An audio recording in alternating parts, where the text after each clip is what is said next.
Hello, my name is Auston Anderson and I'm one of the deacons here at HSC.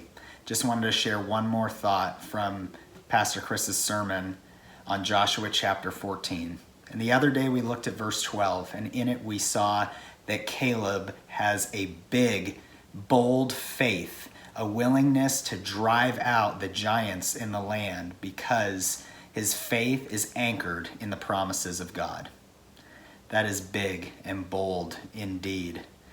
Is your faith like that? Jesus says that if you had faith even the size of a mustard seed, you could tell a mountain to move and it would move.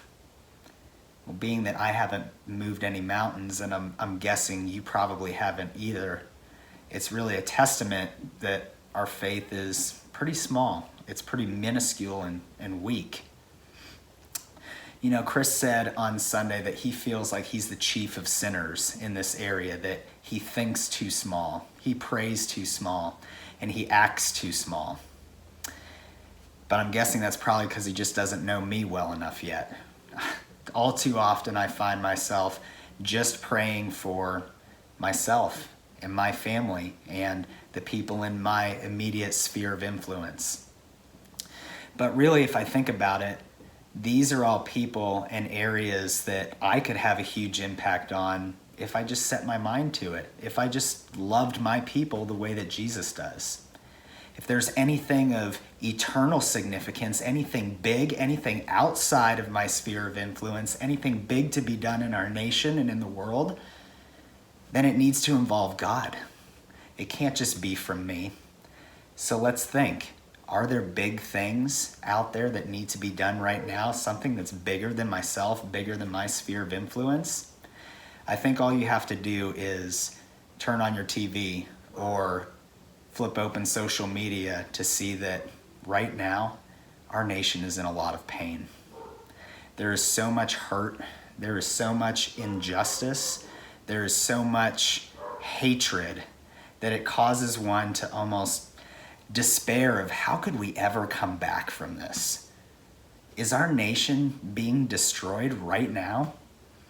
But that reminds me of 2 Chronicles 7:14. The verse says that if my people who are called by my name humble themselves and pray and seek my face and turn from their wicked ways, then I will hear from heaven and I will forgive their sin and heal their land. Do you have faith that God is big enough to still heal our land? Do you have enough faith to pray to be used for something bigger outside of your sphere of influence, for God's grand purposes? And do you have faith to act when He answers and gives you opportunities to do something that's bigger than you can do on your own? I invite you now to do these things with me. Humble yourself. Pray. Seek God's face and turn from your wicked ways. I invite you to pray that God increase the size of your faith, that He give you opportunities to urge others to do inside and outside of your sphere of influence, to do these very same things, to share the gospel with a hurting nation and a hurting world. And it may be that God will still choose to heal our land.